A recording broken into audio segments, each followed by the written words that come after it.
नमस्कार दोस्तों, मेरा नाम है विमल सिंह बालाजी। स्टडी अड्डा में आप सभी का स्वागत है। यूपिटर वेलोसिटी पेट प्रैक्टिस सेट करा रहे हैं। इससे पहले सेट नंबर 13 देखा था। यदि पिछला वीडियो नहीं देखा हो, साइड में पिछला वीडियो मिल जाएगा। आज हम देखेंगे सेट नंबर 14 और सेट नंबर 14 और 15 दो ही सेट रह गए इस बुक से। उसके बाद नई बुक स्टार्ट करेंगे हम आपके लिए। चलिए स्टार्ट करते हैं बिना किसी देरी के प्रश्न नंबर 1 से। सबसे पहला प्रश्न आपका, निम्नलिखित में से कौन सी जोड़ी है जो कि यहाँ पर गलत है। अब आपको इस तरीके के प्रश्न की कौन सा दरबार में कौन सा विद्वान रहता था, इस पर बेस्ड एक नए क्वेश्चन आप देखेंगे पूरे पेपर में जरूर देखने को मिलता है। तो पहला तो आपका यहाँ पर बिल्कुल सही है कि अकबर जो है रॉल्फ फिच, दारा सिको मनुची, ये भी आपका सही है। देखिए, रॉल्फ फिच की जब बात होती है तो फतेहपुर सीकरी और आगरा पहुंचने वाला पहला अंग्रेज व्यापारी कौन था, तो यही था। इस बात को ध्यान रखिएगा। और किसके शासनकाल में आया था, तो अकबर के शासनकाल में रॉल्फ फिच जो है वो आया था। उसके बाद दारा सिको जो है मनुची, ये भी सही है आपका। सबसे ज्यादा जो पूछा जाता है वो सर टॉमस रो पूछा जाता है, जहांगीर। इसको जरूर याद रखिएगा। सर टॉमस रो जहांगीर के दरबार में आने वाले दूसरे अंग्रेज शिष्टमंडल के नायक सर टॉमस रो, उनके गुरु थे जिनका नाम था टेरी, उनके साथ आया था। लगभग 3 सालों तक यहाँ रहा भी था। बाकी ये आपका बिल्कुल सही है। और जो गलत है वो यहाँ पर जोर्डान करके आप देख रहे हैं, ये गलत है। यहाँ पर शाहजहां लिखा हुआ है, परंतु ये जहांगीर के दरबार में ही जो है आपका आया था। तो जो गलत है वो यहाँ पर शाहजहां वाला गलत है। आंसर यहाँ पर डी वाला जो है वो सही हो जाएगा। अगला क्वेश्चन आपका, भारत में पुर्तगाली साम्राज्य के संस्थापक का नाम इनमें से क्या था। तो पुर्तगाली जो शक्ति है उसकी वास्तविक नींव अगर बात करते हैं तो दूसरा पुर्तगाली गवर्नर था जिसका नाम था अल्फांसो दी अल्बुकर्क। तो आंसर यहाँ पर सी वाला जो है वो सही हो जाएगा। और 1503 में पहली बार एक छोटे जहाजी जो बेड़ा होता है उसका नायक बन करके ये भारत जो है वो आया था। अगला क्वेश्चन आपका है, इनमें से कौन सा सही कालानुक्रम है, वो आपसे पूछा गया है। शंकराचार्य, रामानुज, चैतन्य, यही तीनों नाम लगभग दिए गए हैं, बस आगे पीछे कर दिया गया है। पहला ही यहाँ पर जो है वो बिल्कुल सही है। शंकराचार्य की अगर बात करते हैं तो केरल में जन्म हुआ था और 8वीं शताब्दी इनका समय है। अद्वैतवादी कहा जाएगा या इनके संदर्भ में सही मिलान करने को आता है। और भगवत गीता पर टीका इन्होंने लिखा है। इतनी बात काफी है। शंकराचार्य के बाद नाम देखने को मिलता है रामानुजाचार्य का। 1017 ईस्वी में इनका जन्म हुआ था। और विशिष्टता द्वैतवाद दर्शन के प्रवर्तक कौन थे, तो रामानुजाचार्य जी थे। और 1017 इनका मतलब इनके बाद समय आएगा। उसके बाद निम्बकाचार्य का नंबर आता है जो कि यहाँ ऑप्शन में नहीं है, जो 12वीं शताब्दी में आए थे। उन्होंने द्वैतवाद दिया था। उसके बाद मध्वाचार्य का नाम आता है जिन्होंने द्वैतवाद दिया था दर्शन। फिर स्वामी रामानंद का नाम आता है। उसके बाद दादू दयाल का नाम आता है। उसके बाद कबीर का नाम आता है। उसके बाद गुरु नानक जी का नाम आता है। और सबसे लास्ट में चैतन्य का नाम आता है। तो इस क्रम से तो तीनों हैं, परंतु आंसर ए वाला ही सही होगा। परंतु रामानुज और चैतन्य के बीच जो व्यक्ति आते हैं वो भी मैंने सभी आपको बता दिए हैं। उनमें से कई बार सही मिलान करने को आ जाता है और कई बार उनका क्रम जैसे यहाँ प्रश्न पूछा गया वैसे पूछा जाता है। बाकी उनके बारे में आपको बातें पता होनी चाहिए। एक एक जैसे द्वैतवाद के मध्वाचार्य ने दिया था वो सारी चीजें हम बता चुके हैं। अगला है, प्रसिद्ध बौद्ध विद्वान अश्वघोष किसके समकालीन था। तो किसके समकालीन था, अशोक, नागार्जुन, कनिष्क, हर्ष। आंसर हो जाएगा आपका यहाँ पर कनिष्क। प्रसिद्ध बौद्ध विद्वान अश्वघोष कनिष्क के जो है वो समकालीन था। बाकी आपको पता है कि कुषाण शासक जो कनिष्क था इसी के समय में ही चौथी बौद्ध संगीति भी हुई थी। क्योंकि बौद्ध संगीति से एक नया क्वेश्चन बन जाता है। चौथी बौद्ध संगीति कहाँ पर, तो कश्मीर में। और कश्मीर के अंतर्गत कहाँ पर, तो कश्मीर के कुंडलवल में। और इस सम्मेलन की अगर आपसे कहें कि अध्यक्षता किसने की थी, तो वसुमित्र ने जो है वो की थी। अध्यक्षता वसुमित्र ने जो है वो की थी। और उपाध्यक्ष कौन थे, तो उपाध्यक्ष जो है वो अश्वघोष थे। बाकी ट्रिक आपको पता है इसकी, कई बार बता चुके हैं। राजा राजा महाराजा करके वैसे भी याद रख सकते हैं। अगला, मगध का कौन सा सम्राट अपरो परशुराम के नाम से जाना जाता है। बिंदुसार, अजातशत्रु, कालाशोक या महापद्म नंद। आंसर की बात करते हैं तो आंसर यहाँ पर आपका महापद्म नंद जो है वो सही हो जाएगा। महापद्म नंद ये नंद वंश का संस्थापक के रूप में जाना जाता है। अगर आपसे पूछा जाए कि नंद वंश का आपका कौन? तो महापद्मनंद। इसके अलावा दो उपाधियां और मिली थी इसको। एक तो मिली थी सर्व छत्रांतक की उपाधि। सर्व छत्रांतक कहते हैं क्षत्रियों के नाश करने वाले को, तो वो उपाधि इसको जो है वो मिली थी। इसके अलावा इसको एक और उपाधि मिली थी, वो थी आप परो परशुराम करके, जो कि प्रश्न में पूछा गया था। ये होता है दूसरे परशुराम का अवतार। तो ये चीज याद रख सकते हैं कि दो उपाधियां थी। अगला क्वेश्चन, इनमें से किस कानून ने पहली बार भारत में एक क्रियाशील विधान परिषद का सृजन किया था? तो ये किया गया था चार्टर एक्ट। कौन सा था? तो आंसर कहेंगे 1853 वाला चार्टर एक्ट 1853 के द्वारा कार्यपालिका और विधायी शक्तियों को अलग करने का कदम उठाया गया था। वही चीज यहाँ पर विधान परिषद का सृजन को लेकर के पूछा गया है। तो भारत के लिए एक अलग से विधान परिषद की व्यवस्था जो है वो 1853 वाले चार्टर एक्ट के द्वारा आया था। क्वेश्चन बेहद ही महत्वपूर्ण है, क्योंकि आपको पता है एक ना एक क्वेश्चन अधिनियम से जरूर बन जाता है। आप अगर पेट के प्रीवियस ईयर उठाकर देखेंगे तो 1919 वाला, 1909 वाला, 1935 वाला, इन अधिनियमों से एक ना एक क्वेश्चन जरूर बनता है। तो आंसर क्या हो जाएगा? Charter act 1853। और विधान परिषद में 12 सदस्य होते थे। Commander in chief, governor general, governor general की परिषद के 4 सदस्य और 6 सभासद विधान परिषद के सदस्य होते थे। इस तरीके से इनमें से कौन INA अधिकारी captain PK Sahgal, captain Shahnawaz Khan, captain GS Dhillon के मुकदमे में उनके बचाव पक्ष में आए थे? तो ये थे भूलाबाई देसाई। पहला ही ऑप्शन यहाँ पर सही हो जाएगा। भूलाबाई देसाई जो है वो आपके आजाद हिंद फौज बचाओ समिति से संबंधित है। हुआ क्या था, देखिए भारतीय राष्ट्रीय कांग्रेस ने आजाद हिंद फौज बचाओ समिति का गठन किया था, और जो रिहा कर दिए गए फौजी थे उनको आर्थिक सहायता देना, उनको रोजगार देने की व्यवस्था जो है वो आजाद हिंद फौज राहत और जांच समिति भी जो है आपकी उसके लिए बनाई गई थी। जब लाल किले में ऐतिहासिक मुकदमा शुरू हुआ था, तो जो भूलाबाई देसाई थे, जो कि प्रश्न में पूछा गया था, ये बचाव पक्ष के वकीलों की अगुवाई जो है वो कर रहे थे। अगला क्वेश्चन आपका है, गांधी जी ने अंततः सविनय अवज्ञा आंदोलन कब स्थगित किया था? तो ये 1930 से स्टार्ट होकर के समाप्ति की, जब यह स्थगित की बात करेंगे तो 1934 आपका सही होगा अंतिम रूप से। वैसे तो आपको पता है कि 6 अप्रैल 1930 की तारीख थी जब दांडी में नमक कानून तोड़ करके गांधी जी ने सविनय अवज्ञा आंदोलन को प्रारंभ किया था। परंतु जो 5 मार्च की तारीख आई थी 1931 की, तब गांधी इरविन समझौता हुआ था और इसी के बाद ही आंदोलन को रोक दिया गया था। और गांधी जी ने दूसरा जो सेकंड गोलमेज सम्मेलन था, राउंड टेबल जिसको कहते हैं कॉन्फ्रेंस, तो गोलमेज सम्मेलन जो दूसरा वाला था उसमें भाग लेने को लेकर के सहमति दर्ज की थी कि हम भी भैया भाग ले लेंगे। तो 1932 में दूसरे सविनय अवज्ञा आंदोलन को इन्होंने फिर स्टार्ट कर दिया था तभी। फिर सरकारी जब दमन हो गया तो उसके बाद 1934 में इन्होंने अंतिम रूप से सविनय अवज्ञा आंदोलन को स्थगित कर दिया था। अगला इंकलाब जिंदाबाद का नारा इनमें से किसने दिया था? तो भगत सिंह के द्वारा ये नारा दिया गया था। बिल्कुल सही हो जाएगा। नारे तो जितने हैं एक बार याद कर लीजिए, एक ना एक पूछा जा सकता है। अगला देखते हैं। बाकी इंकलाब जिंदाबाद की जिसकी रचना जो है वो मोहम्मद इकबाल ने की थी, वो उसको आप पहली बार नारे के रूप में भगत सिंह ने यूज किया था। इस तरीके से पूरा पॉइंट है। तो अगर इनसे संबंधित नाम पूछा जाएगा तो मोहम्मद इकबाल।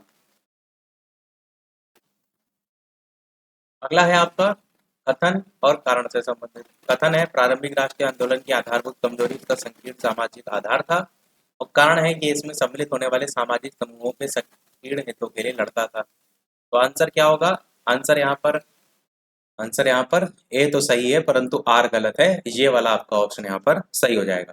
तो जो सही वाला है उसको एक बार यहाँ पर देख लीजिए कि प्रारंभिक राष्ट्रीय आंदोलन की आधारभूत कमजोरी उसका संकीर्ण सामाजिक आधार था। ये सही वाला कथन था। अगला क्वेश्चन आपका, यहाँ से ज्योग्राफी के स्टार्ट होंगे। बाकी सभी लोग वीडियो लाइक जरूर करते रहिएगा, जो लोग भी वीडियो से जुड़ते जा रहे हैं। 11 प्रश्न आपका, पार्क लैंड वनस्पति विशेषता जो है इनमें से किसकी है? तो किसकी है? ये सवाना की है। आपका ऑप्शन नंबर बी वाला सही हो जाएगा। और आपको पता है कि सवाना अफ्रीका के घास के मैदानों को कहा जाता है। कई बार ट्रिक से बता चुके हैं, एक बार फिर से रिवाइज करा देते हैं। अफ्रीका में देखेंगे तो फ्री आता है। क्या आता है? फ्री का आता है।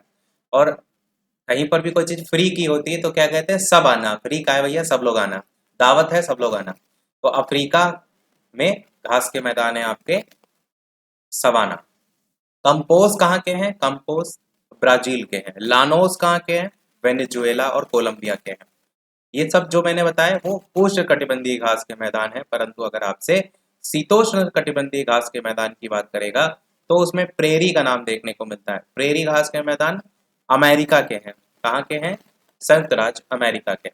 पम्पास घास के मैदान कहाँ के हैं? ये अर्जेंटीना के हैं। और वेल्ड कहाँ के हैं? तो दक्षिण अफ्रीका के हैं। डाउन्स कहाँ के हैं? तो ऑस्ट्रेलिया के हैं। स्टेपी कहाँ के हैं?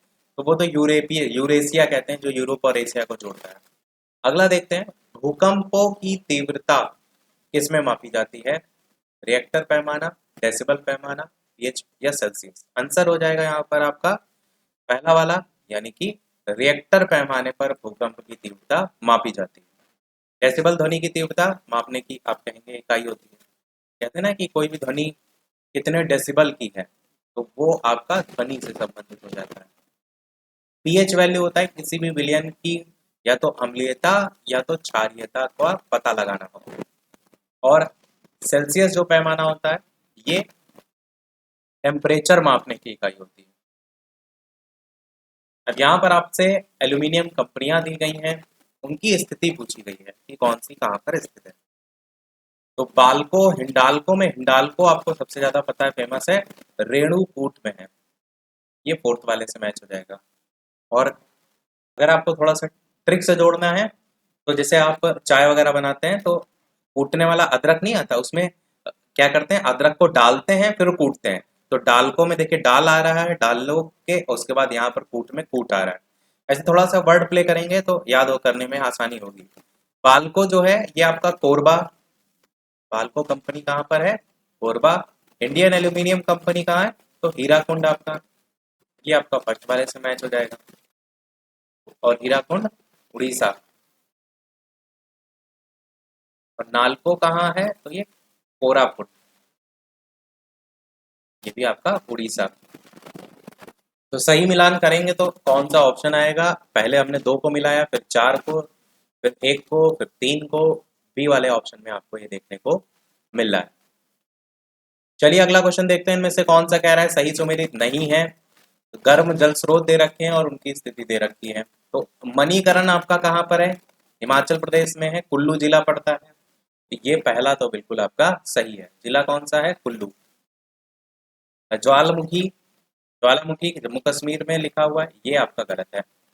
ये आपका एक्चुअल में जम्मू कश्मीर में नहीं है, हिमाचल प्रदेश में है। और हिमाचल प्रदेश में कौन सा जिला लगता है? तो कांगड़ा जिला लगता है। कांगड़ा जिले में है आपका ज्वालामुखी करके जो दिया गया है। अनहोनी आपका मध्य प्रदेश में है, छिंदवाड़ा जिला लगता है। और तप्त पानी उड़ीसा में है, ये आपका गंजाम जिला लगता है। तो बाकी सभी सही हैं, वो भी याद रख सकते हैं। मध्य प्रदेश में ये छिंदवाड़ा जिला है और ये आपका उड़ीसा वाला ये गंजाम जिला है। अगला क्वेश्चन आपका, इनमें से कौन सा एक देश G8 का सदस्य देश नहीं है? रूस, ब्रिटेन, स्पेन, कनाडा। आंसर हो जाएगा आपका रूस की स्पेन, तो आप कहेंगे स्पेन। G7 जो है वो विश्व के 7 औद्योगिक रूप से विकसित गैर सामाजिक देशों का संगठन है। और बाद में 2014 में रूस द्वारा यूक्रेन पर जो कार्रवाई की गई थी, पहले तो ये समझिए कि G8 आपका जो है, यानी 8वां जो है, वो रूस इस संगठन का सदस्य बना था 1997 में।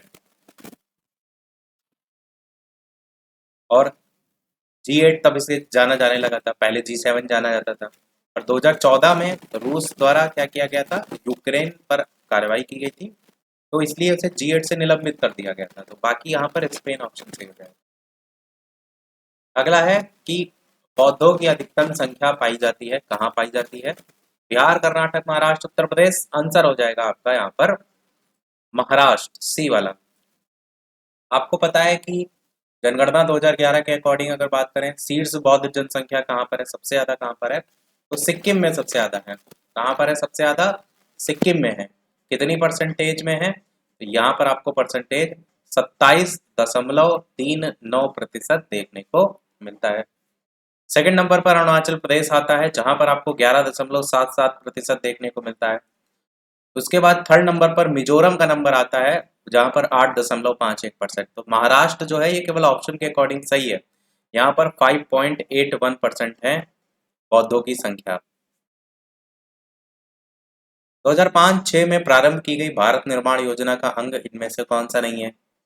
तो ग्रामीण स्वच्छता जो है वो इसमें से नहीं आएगा, बाकी सभी आ जाएगा। 2005-6 में भारत निर्माण योजना प्रधानमंत्री जो मनमोहन सिंह थे उन्होंने इसको जो है वो शुरू किया था। बाकी सभी इसमें जो है वो आ जाएंगे लक्ष्य। BIFR ये किससे संबंधित है? तो इसकी फुल फॉर्म पहला ऑप्शन जो देख रहे हैं, रुग्ण औद्योगिक इकाइयों के पुनर्निर्माण से संबंधित, और इसको 1987 में आपका एक सांविधिक संस्था औद्योगिक और वित्तीय पुनर्निर्माण बोर्ड के रूप में स्थापित जो है वो किया गया था। कई बार समितियां पूछी जाने लगी हैं, तो BIFR की स्थापना टी तिवारी समिति की सिफारिशों पर जो है वो आया था। टी तिवारी भी लिख देते हैं, चलिए पूरा ही नाम, टी तिवारी समिति की सिफारिशों पर आपका आया था। अगला है इनमें से औद्योगिक आर्थिक नियोजन जो विषय है वो किससे संबंधित है? ये एक चीज आपको ध्यान देना है कि संवर्ती सूची, संघ सूची, राज्य सूची। ऑप्शन में यहाँ पर संघ सूची, राज्य सूची दिया हुआ है, इसके अलावा संवर्ती सूची है और किसी विशेष सूची में उल्लेखित नहीं है। तो आंसर क्या होगा?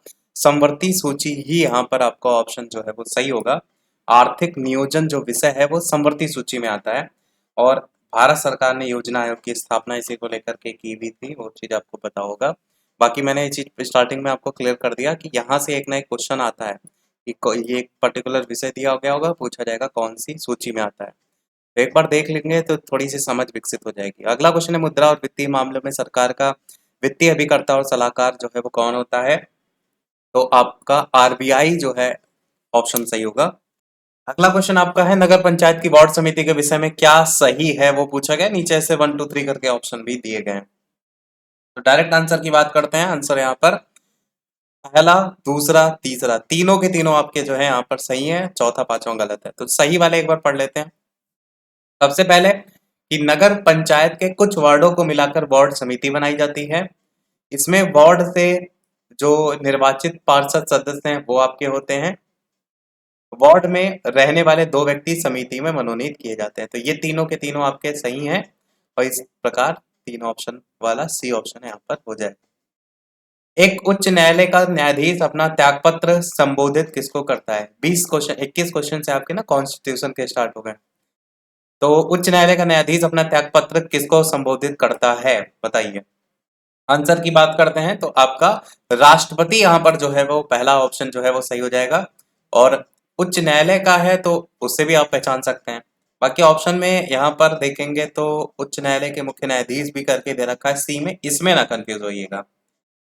आर्टिकल कौन सा है? 217 एक करके है, ब्रैकेट में लिखा रहता है ऑब्लिक करके, तो 217 ब्रैकेट में 1 करके। अगला क्वेश्चन आपका है, लोकसभा और राज्यसभा में गणपूर्ति संख्या जो है वो कितनी होती है? कुल सदस्य संख्या का 1/5 या 1/6 या 1/10 या 1/8? आंसर की बात करते हैं तो आंसर यहाँ पर कुल सदस्य संख्या का 1/10 होता है गणपूर्ति, इसमें लोकसभा और राज्यसभा में। बाकी भारत का जो संविधान का अनुच्छेद 100 है उसका उपखंड नंबर 3 है, उसके अनुसार जब तक संसद विधि द्वारा या अन्यथा उपबंध ना करें तब तक संसद लोकसभा या राज्यसभा के प्रत्येक सदन का अधिवेशन संचालित करने के लिए जो गणपूर्ति होती है वो सदन के कुल सदस्य संख्या का 10वां भाग जो है वो आपकी होती है। वही यहाँ पर पूछा गया था। अगला कह रहे हैं, इनमें से भारत में मौलिक कर्तव्य कौन सा है? तो कौन सा है? हमारी मिलीजुली संस्कृति की समृद्ध विरासत को संरक्षित करना और महत्व प्रदान करना। बाकी आपको पता है सरदार स्वर्ण सिंह की समिति की जो सिफारिशें हैं उनके आधार पर मौलिक कर्तव्यों को जोड़ा गया था। 42वें संविधान संशोधन 1976 के द्वारा जो है वो जोड़ा गया था, और कौन सा भाग था? तो भाग 4 का था, जिसके माध्यम से जो है इसे रखा गया था। और इसके अंतर्गत आर्टिकल कौन सा है? तो 51 का, इसमें मूल कर्तव्यों का उल्लेख किया गया है। बाकी कौन कौन से मूल कर्तव्य हैं? जैसे संविधान का पालन करें, उसके आदर्श, राष्ट्रध्वज, राष्ट्रगान, इन सब का आदर करें, राष्ट्रीय आंदोलन को प्रेरित करें, प्रभुता, एकता, अखंडता, इन सब की रक्षा करें। तो इस तरीके के टोटल 11 हैं। बाकी ये चीज भी मैंने बताया था कि सबसे आखिरी वाला जो जोड़ा गया था 6 से 14 वर्ष तक की आयु के जो माता पिता हैं, बालक हैं, बालकों के जो माता पिता या संरक्षक हैं, वो आप कहेंगे उनका कर्तव्य यह है कि बालकों को शिक्षा का अवसर दें। तो वो जोड़ा गया था 86वें संविधान संशोधन सन 2002 के द्वारा। सबसे लास्ट वाला, वैसे मूल कर्तव्य 10 थे, मूल बाद में एक अलग से जोड़ा गया है। अगला क्वेश्चन आपका है कि भारतीय भारतीय संविधान की 11वीं अनुसूची किससे संबंधित है? आंसर यहाँ पर पंचायती राज से संबंधित है। कौन सा इससे संबंधित संविधान संशोधन है? तो आप कहेंगे 73वां संविधान संशोधन है। और 73वां संविधान संशोधन समय क्या है इसका? 1992, 24 अप्रैल 1993 का टाइम था जब से ये आपका प्रभावी हो गया है। और संविधान में भाग 9 और 11वीं अनुसूची जोड़ करके पंचायती राज जो संस्थाएं उनको संवैधानिक दर्जा जो है वो दिया गया है। और इसमें टोटल कितने विषय हैं? टोटल 29 विषय हैं आपके 11वीं अनुसूची में। 29 विषयों का उल्लेख 11वीं अनुसूची में है और 12वीं अनुसूची में कितने विषय? तो 18 विषय हैं। ये क्वेश्चन बन चुका है पेट के प्रीवियस ईयर उठा करके अगर आप देखेंगे। अब यहाँ से क्वेश्चन स्टार्ट हो रहे हैं विज्ञान के। 26 प्रश्न आपका, इनमें से कौन सा वायु प्रदूषण का एक जैव सूचक है आपसे पूछा गया है। तो लाइकेन जो आप यहाँ पर देख रहे हैं बी वाला ऑप्शन, ये आपका जो है वो सही हो जाएगा। लाइकेन प्रकृति और मनुष्य के जीवन में आप कहेंगे बहुत से इंपॉर्टेंट रोल अदा करता है, जिसमें से सबसे जो इंपॉर्टेंट है वो तो वायु प्रदूषण का एक जैव सूचक के रूप में एक पॉइंट जो प्रश्न में पूछा गया था उसको याद रखिएगा। अगला है लार इनमें से किसके पाचन में सहायक या सहयोग करती है। तो आपका स्टार्च, प्रोटीन, रेसे या फिर वसा। आंसर की बात करते हैं तो पहला ही ऑप्शन आपका स्टार्च जो है वो सही होगा। बाकी आपको पता है कि भोजन का जो अंतर्ग्रहण होता है, मतलब जब हम इसको खाते हैं तो उसके बाद लार ग्रंथियां स्रावित होती हैं। लार जो है उससे दांतों द्वारा जो भी पीसा जाता है भोजन वो अच्छी तरीके से मिल जाता है। लार में दो एंजाइम होते हैं, एक आपका होता है टाइलिन एंजाइम और एक आपको देखने को मिलता है लाइसोजाइम एंजाइम। तो ये दो देखने को मिलते हैं, जिसमें से जो टाइलिन होता है ये भोजन में उपस्थित जो मंड है या स्टार्च है उसको माल्टोज शर्करा में जो है अपघटित कर देता है। फिर माल्टोज जो होता है वो एंजाइम माल्टोज शर्करा को ग्लूकोज में बदल देता है। लाइसोसोम जो लाइसोजाइम जो जीवाणु है उनको नष्ट करने का काम करता है। तो ये दोनों आपको देखने को मिलते हैं। अगला है पृथ्वी की आयु का मापन इनमें से किस विधि के द्वारा किया जाता है। कार्बन डेटिंग, जैव तकनीक, जैव घड़ी, यूरेनियम विधि। आंसर की बात करते हैं तो आंसर यहाँ पर यूरेनियम विधि जो है वो डी वाला ऑप्शन यहाँ पर सही हो जाएगा। बाकी आपको पता है पृथ्वी की आयु के मापन की सबसे बढ़िया विधि मानी जाती है। कार्बन डेटिंग से पौधों की जो उम्र है उनका पता लगाया जाता है और जैव तकनीकी के द्वारा वनस्पति और जो भी जैविक तत्व हैं उनके उन्नतीकरण को कैसे बढ़ावा मिले उसके लिए यूज की जाती है। अगला क्वेश्चन है निम्नलिखित में से किसके निर्माण में फिनॉल का यूज जो है वो किया जाता है। पीवीसी के, नायलॉन, पॉलीस्टाइरीन या फिर बेकेलाइट। आंसर की बात करते हैं तो बेकेलाइट आपका ऑप्शन यहाँ पर सही हो जाएगा। बेकेलाइट के निर्माण में फिनॉल का यूज होता है और फॉर्मेल्डिहाइड का के परस्पर अभिक्रिया द्वारा जो है इसको प्राप्त किया जाता है। बनाया क्या जाता है जैसे मग है, बाल्टी है, मग्गा, कंघी है, इलेक्ट्रॉनिक उपकरण के जो कैबिनेट जैसे स्विच है, प्लग है, उन सब में। अगला क्वेश्चन वेरी वेरी इंपॉर्टेंट है, कई बार आपने देखा भी होगा, पूछा जाता है आकाश नीला दिखाई देता है, इसका क्या कारण होता है। प्रकीर्णन प्रकाश का होता है, हवा के प्रकीर्णन, धूल के कण या फिर पानी के कण। आंसर हो जाएगा आपका यहाँ पर प्रकाश के प्रकीर्णन के कारण। प्रकाश में वस्तुएं प्रकीर्णन के कारण हमें दिखाई देती हैं। जब सूर्य का जो प्रकाश होता है वो वायुमंडल से गुजरता है तो प्रकाश क्या होता है, वायुमंडल में जो भी उपस्थित धूल के कण होते हैं उनके द्वारा फैल जाता है। तो धूल के कणों का प्रकीर्णन नहीं होता है, होता तो प्रकाश का प्रकीर्णन, भले वो धूल के कणों से हो रहा है। इस अंतर को समझिएगा। पर क्वेश्चन एक और बनता है कि कौन से रंग का प्रकीर्णन आपका सबसे ज्यादा देखने को मिलता है। तो बैंगनी रंग, ध्यान रखिएगा, बैंगनी रंग का प्रकीर्णन सबसे ज्यादा होता है।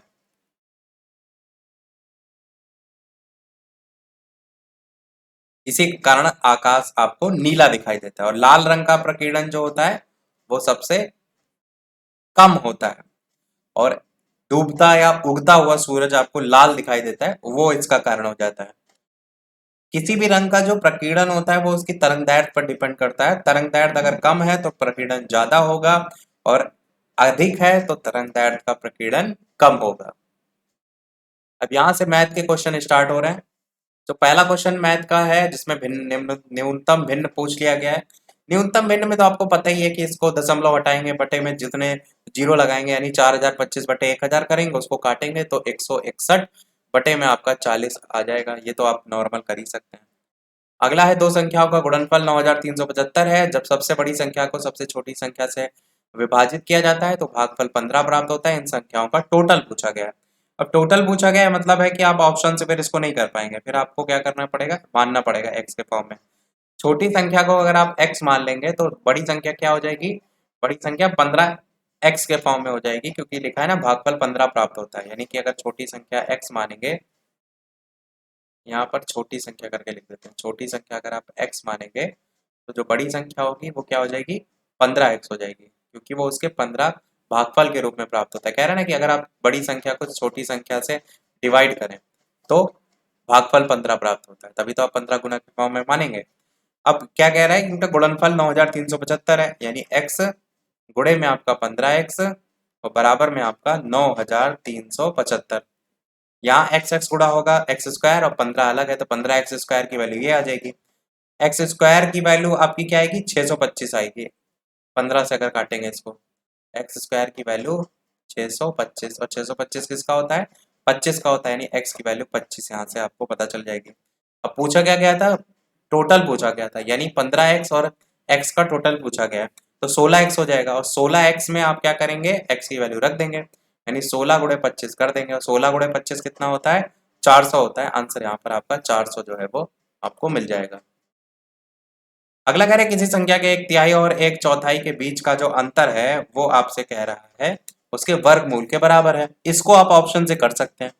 मान लीजिए संख्या का एक तिहाई निकालिए, 144 ऑप्शन को ही अगर हम चेक करें तो 144 का एक तिहाई कितना होगा, 144 को अगर आप 3 से काटेंगे तो 3 चक्कू 12, 2 उधर जाएगा, 3 8 24, 48 आएगा। 4 से काटेंगे तो 144 को अगर 4 से काटेंगे तो 4 3 12, 2 उधर जाएगा, 4 6 24, और इन दोनों का डिफरेंस क्या कह रहा था कि आना चाहिए, डिफरेंस 48 और 36 का कितना होगा, 48 में 36 घटाएंगे 12 आएगा।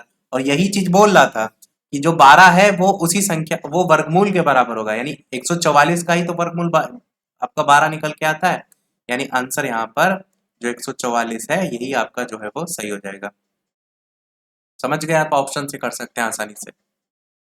एक व्यक्ति का जो खर्च है वो फरवरी और मार्च के महीनों में 50,000 रुपए कह रहा है बढ़ जाता है, और जनवरी में उसका खर्च 50,000 था, तो उसका जनवरी से मार्च तक का खर्च का एवरेज। ये क्वेश्चन इस टाइप का करा चुके हैं। अगर 50,000 आपका है तो अगले फरवरी में क्या हो जाएगा, 1 लाख हो जाएगा, और उसके बाद क्या हो जाएगा, 1.5 लाख हो जाएगा। यानी 50,000 उसके बाद प्लस 1 लाख प्लस 1.5 लाख बटे में 3, तो तीनों जोड़कर क्या आएगा, 1.5 लाख को आपको मैं ऐसे दिखा देता हूँ, 50 लाख, 1 लाख, ये 50 नंबर में मत जोड़ लीजिएगा, 50 लाख है वो 1 लाख है, और आपका 1.5 लाख, टोटल कितना होगा 1.5, और ये 0.5 होगा, 1.5 और 5 2 और एक 3, यानी टोटल 3 लाख हो जाएगा। 3 लाख बटे 3 करेंगे तो कितना आएगा, 1 लाख हो जाएगा, यानी 1 लाख आंसर हो जाएगा। मैथ का लास्ट क्वेश्चन, किसी मिश्र धातु में 15% आपकी जो है वो चांदी है। मिश्र धातु के किसी भार में यदि 51 ग्राम चांदी है तो दूसरी धातु की मात्रा क्या है। तो यहाँ पर आपको क्या करना है, केवल इतना सा ध्यान से समझना है आपको इस बात को कि अगर 15% चांदी किसी मिश्र धातु में, जाहिर सी बात है 15% चांदी, और चांदी की वैल्यू 51 ग्राम ऑलरेडी दे रखी है, यानी 15% की वैल्यू आपको 51 ग्राम प्लस में दे रखी है। 1% की वैल्यू निकालेंगे तो 51 बटे 15 कर देंगे तो 3.4 आपका आ जाएगा। अब मिश्र धातु में दूसरी जो धातु है उसकी वैल्यू कितनी होगी, अगर एक 15% है तो दूसरी 85% तो होगी, 85% की वैल्यू निकालने के लिए इसी 3.4 को 85 से गुणा कर दीजिए, तो कितनी वैल्यू आ जाएगी, वही आपका निकल करके 289 ग्राम जो है यहाँ पे आ जाएगा। तो बस इतना सही पूछा गया था, डी आपका आंसर यहाँ पर हो जाएगा। चलिए देखते हैं अगला क्वेश्चन। अब यहाँ से आपके प्रश्न स्टार्ट हो रहे हैं हिंदी के। वीडियो से जो भी लोग जुड़ रहे हैं या अभी तक आपने लाइक ना किया हो तो लाइक भी अवश्य सभी लोग करते रहिएगा। बाकी हम अपनी पूरी कोशिश कर रहे हैं कि ज़्यादा से ज़्यादा प्रश्नों की प्रैक्टिस आपको करा सकें, और जैसे ही ये वाला सेट समाप्त होगा, इस बुक के समाप्त होने में खाली 1-2 सेट रह गए, उसके बाद हम घटना चक्र के सेट आपको जो है वो कराएंगे। उसमें करंट अफेयर भी दे रखी है, क्योंकि इसमें करंट अफेयर नहीं दे रखी है तो अब तक करंट अफेयर नहीं करा रहे थे, परंतु जो अगला सेट कराएंगे उसमें करंट अफेयर भी होगी। पृथ्वीराज रासो किस कवि की रचना है, आसान सा क्वेश्चन है, चंद्र बरदाई। पृथ्वीराज रासो जो रासो परंपरा है उसका सर्वश्रेष्ठ ग्रंथ है। बाकी आपको रासो ग्रंथ में दलपति विजय देखने को मिलता है, जो कि खुमाण रासो ग्रंथ में आता है। नरपति नाल दलपति विजय जो है वो रचनाकार हैं और उनका ग्रंथ है कुमार रासो। इसी प्रकार नरपति नाल जो है रचनाकार, बीसल देव रासो उनकी रचना। जगनिक की परमाल रासो, नल्ल सिंह के विजय पल रासो। तो इस तरीके से याद रख सकते हैं। और एक सारंगधर का पूछा जाता है वो हमीर रासो। अगला है लोहा मानना मुहावरे का अर्थ क्या है? तो इसका होता है मतलब किसी की श्रेष्ठता स्वीकारने के संदर्भ में। आंसर यहाँ पर आपका सही हो जाएगा। कहते हैं ना कि पराजय स्वीकार करने के लिए घुटना टेकने के संदर्भ में आ जाता है। पहला ऑप्शन जो दिया है ना, पराजय स्वीकार करना, तो घुटने टेकने के संदर्भ में। और बुद्धिमान होना के लिए अक्ल का पुतला होने का यूज किया जाता है मुहावरे का। अगला है निम्नलिखित जो प्रश्न है उनमें से अगला आपसे पूछा गया है धर्मात्मा का संधि विच्छेद जो है वो क्या होगा? तो क्या हो जाएगा? धर्म प्लस आत्मा, बी वाला आपका ऑप्शन सही हो जाएगा। और दीर्घ स्वर संधि है, देख रहे हैं मात्रा बड़ी हो रही है। अगला बताइए, आप निसंकोच चले जाओ, त्रुटि है वही शुद्ध रूप पूछा गया है। सी वाला आपका ऑप्शन देखिए क्या कह रहा है, चले जाइए, यहाँ चले जाओ चले जाइए, पर निसंकोच यही सही हो जाएगा, सी वाला आपका ऑप्शन। और चले जाइए इसलिए यूज हुआ है ना क्योंकि आप आपका आदर सूचक सर्वनाम है और इसके साथ बहुवचन क्रिया का यूज होता है, इसलिए आपका इस तरीके से बनेगा सेंटेंस। अगला है आंखों के सामने घटित घटना, इस पर विश्वास तो करना ही पड़ेगा। तो आपसे पूछा गया है कि इसका अर्थ क्या होगा? इसका अर्थ हो जाएगा प्रत्यक्ष, जो आंखों के सामने होता है ना उसी के संदर्भ में। अब ये एक पैसेज दे रखा है जिसमें बात की गई है there is a movement in Indian second inning करके। डायरेक्ट हम प्रश्न की बात करते हैं। Which captain got run out in as western game? तो यहाँ पर आंसर आपका जो रूट करके पहला वाला जो है वो सही हो जाएगा। और पैसेज पर बेस्ड एक ही क्वेश्चन था। अगला है विच, यहाँ पर प्रपोजिशन बताना है कि कौन सी आएगी। Why are you always so suspicious dash me? To, with, of या for? आंसर कौन सा सही होगा? आंसर यहाँ पर आपका of जो है वो सही होगा। Why are you always so suspicious of me? of का यूज किया जाता है जैसे suspicious of somebody के संदर्भ में, यानी किसी व्यक्ति या वस्तु के प्रति संदेहित होना उस संदर्भ में। I am sure that principal dash in his room, तो क्या सही हो जाएगा? Must be. और शुड है, आउट टू है, मस्ट है, तीनों का यूज आपका ना प्लस चाहिए के अर्थ में जो है वो किया जाता है। इस चीज को समझेंगे, तीनों में पर अर्थ में तो सेम आपको देखने को मिलता है, परंतु सेंटेंस में जब यूज होता है वहां पर आपका अलग अलग है। जैसे शुड का यूज होता है तो सामान्य कथन के रूप में होता है। आउट टू का यूज होता है OUGHT वाला आउट, तो उसका यूज नैतिकता या कोई ईश्वरी कथन है या कोई बाध्यता है उसमें होता है। मस्ट मतलब होता है अवश्य होना चाहिए के संदर्भ में, तो इसलिए यहाँ पर उसी की बात की गई थी। और अवश्य को दर्शा कौन है? श्योर वर्ड जो है ये दर्शा रहा है। इनडायरेक्ट फॉर्म बताना है आपको। आर यू द मैनेजर, और comma inverted comma question mark भी है आई सेड करके, तो ये आपका बनेगा किसमें? आई सेड है तो आस्क्ड में बदलेगा जो कि चारों में ही है। उसके बाद वेदर से सेंटेंस जुड़ जाएगा, पहले ही सही है आपका। I asked him whether he was the manager. Whether का यूज कंजंक्शन के रूप में होता है ना, जोड़ने के लिए, इसलिए। अगला है your body uses water for fat. अब यहाँ पर आपसे वॉइस चेंज करने को लेकर के बताया गया है। तो एक्टिव वॉइस पासिव वॉइस के आधार पर पासिव वॉइस में चेंज हो जाएगा। Water is used for fat by your body, इस तरीके से सेंटेंस आपका बन जाएगा। अब यहां से आपके रीजनिंग के क्वेश्चन स्टार्ट हो रहे हैं। इनमें से कौन सा अन्य से भिन्न है आपसे पूछा गया है। हल्का गुलाबी, बैंगनी, हरा, स्तंभ करके, तो आंसर यहाँ पर सी वाला जो है वो सही हो जाएगा, यानी कि डी, यानी स्तंभ आपका यहाँ पर अलग है। बाकी तो कलर ही है, तो यही अलग हो जाएगा। स्तंभ तो वास्तुकला से संबंधित हो जाता है।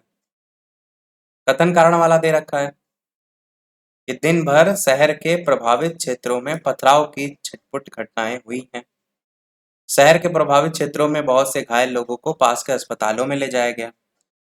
तो ए इसका रीजन बनेगा और उसका प्रभाव ये पड़ेगा कि आपको अस्पतालों में ले जाना पड़ेगा। एक कारण है, बी कथन उसका परिणाम है, जो कि आपको ऑप्शन पहले में ही दे रखा है, क्योंकि जब पथराव की घटनाएं होंगी तभी तो अस्पताल ले जाएंगे, यही तो बात यहाँ पर की गई थी। अगला कह रहा है एंटीबायोटिक टैबलेट का यूज आंत के जीवाणु को अस्थिर कर देता है। पहला कह रहा है आंत में लाभकारी जीवाणु होते हैं और आंत का स्वास्थ्य होना शरीर के स्वास्थ्य होने के लिए सबसे ज्यादा आवश्यक है। तो पूछा गया है कि कौन सा कथन इसके अंतर्गत आ रहा है। अब यहाँ पर कह रहे हैं ना कि आंत के जीवाणु को अस्थिर कर देता है, मतलब आंत में भी आपका जो लाभकारी जीवाणु है वो होते हैं, ये तो इसके अंतर्गत आपका आ रहा है। दूसरा आ रहा है क्या, स्वास्थ्य होना शरीर के स्वास्थ्य के लिए भी सबसे आवश्यक है, तो ये चीज कथन में नहीं आ रही है, यानी केवल पहला यहाँ पर सही होगा। और ऑप्शन के अकॉर्डिंग देखेंगे तो केवल पहला कथन ही अंतर्निहित है, ये आपका सही हो जाएगा। अब यहाँ पर 4W ऐसे करके वैल्यू दे रखी है और कह रहा है इस श्रृंखला में दाएं से 8वें पद के बाईं ओर पांचवा कौन सा होगा। दाएं से मतलब इधर साइड से कह रहा है। 8वें नंबर पर क्या आएगा, एम आएगा, और 8वें पद के बाईं ओर पांचवा, तो उधर साइड और जाएंगे, पहला, दूसरा, तीसरा, चौथा, पांचवा, ओ आपका आ जाएगा। यही तो पूछा गया था कि कौन सा पद होगा, तो ओ आपका हो जाएगा पहला वाला।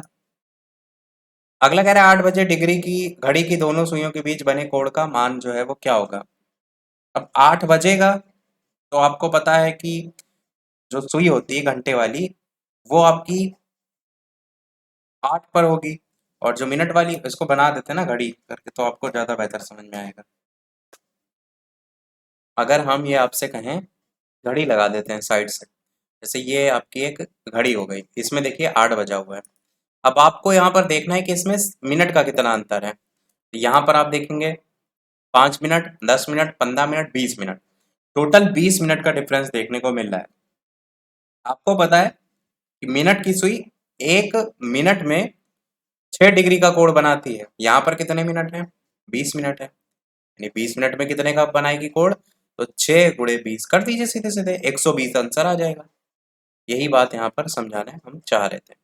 अब 10 क्वेश्चन आपके लास्ट में जी के जीएस के आएंगे, और लास्ट में क्वेश्चन हम आपसे भी पूछेंगे। निम्नलिखित में से किस शहर में सेंट्रल फुटवेयर ट्रेनिंग इंस्टीट्यूट स्थित है, तो ये आगरा के अंतर्गत पड़ता है, आंसर यहाँ पर सी वाला सही हो जाएगा। विश्व जनसंख्या दिवस कई बार बता चुके हैं कि आपका एक एक करके याद रखिए, यानी कि आपका 11 जुलाई जो है वो यहाँ पर सही हो जाएगा।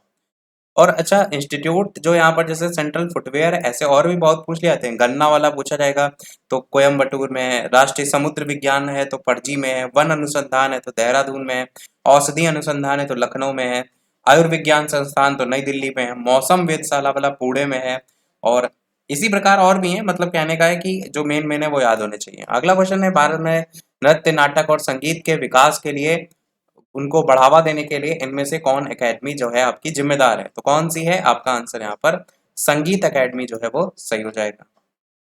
अगला क्वेश्चन आपका इनमें से कौन सा विकल्प है जो कि मीथेन के उत्सर्जन का स्रोत ही नहीं है, तो आंसर क्या हो जाएगा, आंसर यहाँ पर आपका पहला मोटर वाहन जो है इससे मीथेन गैस नहीं निकलती है, बाकी सभी तो हैं, पशुधन भी है, धान के खेत भी है, गन्ने के खेत भी है। इनमें से कौन वर्तमान में विश्व बैंक का अध्यक्ष है, तो यहाँ पर जो ऑप्शन के अकॉर्डिंग देखेंगे तो जिम जोंग किम करके जो लिखा हुआ ये हो जाएगा, पर वर्तमान में ये नहीं है, ये तो ऑप्शन के अकॉर्डिंग है। वर्तमान में कौन है, वर्तमान में आपके अजय बंगा हैं, उनका नाम याद रख सकते हैं, अजय बंगा। सौरमंडल की उत्पत्ति से संबंधित इनमें से कौन सा सिद्धांत है जो कि सही ढंग से मेल खाता है, तो पहला तो यहाँ पर नेबुलर जो परिकल्पना है आर्किमिडीज लिखा है, गलत है क्योंकि ये तो लाप्लास ने दिया था। पूरा नाम पियरे साइमन डी लाप्लास। ज्वारीय हाइपोथेसिस जेम्स विन हेरोल्ड जेफरी, बिल्कुल सही है, सही ही आपसे पूछा गया था। गैसीय हाइपोथेसिस ये दिया था इमैनुअल स्वेडनबर्ग और इमैनुअल कांट ने, तो ये भी आपका गलत है। और ग्रहीय हाइपोथेसिस ये दिया था चैम्बरलिन ने, ये भी आपका गलत है। अगला क्वेश्चन है, भारतीय राज्यों में मुद्रा बिल होने के लिए एक बिल को कौन प्रमाणित करता है? विधानसभा का अध्यक्ष, पहला ही ऑप्शन यहाँ पर जो देख रहे हैं, राज्य विधानसभा का अध्यक्ष, यही आपका जो है यहाँ पर सही हो जाएगा। और विधानसभा अध्यक्ष का जो चुनाव होता है वो लोकसभा अध्यक्ष के चुनाव की भांति ही विधानसभा की पहली बैठक में आपका जो है वो होता है। अगला है, अवध के निम्नलिखित में से किस नवाब ने लखनऊ में बड़ा इमाम बाड़ा बनवाया था? आसफुद्दौला, आसिफ जहां मिर्जा, सुजाउद्दौला, यामिनुद्दौला। आंसर यहाँ पर पहला सही हो जाएगा, आसफुद्दौला। 1784 में अवध के चौथे नवाब थे आसफुद्दौला, इनके द्वारा बनवाया गया था और लखनऊ में जो है आपका ये पड़ता है। आगे बस करंट एक क्वेश्चन हम आपसे पूछेंगे और बाकी आगे आपके करंट अफेयर दे रखी है। तो ये हमारा इस वीडियो का जो प्रश्न है ये आपके लिए है, जिसका आंसर वीडियो के मेन कमेंट में बताइएगा। बाकी इसमें आगे करंट अफेयर दे रखी, इसकी करंट अफेयर नहीं करा रहे हैं, परंतु ये सेट जैसे ही समाप्त होंगे, एक ही सेट और रह गया है, तो उसके बाद जो हम सेट कराएंगे उसमें करंट और सारी चीजें भी कराएंगे। तो ये प्रश्न आपके लिए, भारत के किस तिथि को राष्ट्रीय कैंसर जागरूकता दिवस मनाया गया था? 6 नवंबर, 7 नवंबर, 8 नवंबर, 9 नवंबर। अपना आंसर वीडियो के मेन कमेंट में बताइएगा। इसके अलावा वीडियो लाइक शेयर सब्सक्राइब भी अवश्य करते रहिएगा। और लाइव टाइमिंग्स आपके 5 बजे की है, लाइव आकर भी वीडियो आप देख सकते हैं, प्रश्नों की प्रैक्टिस कर सकते हैं। तो आज के वीडियो में इतना ही रखते हैं, मिलते हैं अगले वीडियो में कुछ नए प्रश्नों के साथ, नए टॉपिक के साथ। तब तक के लिए नमस्कार, जय हिंद।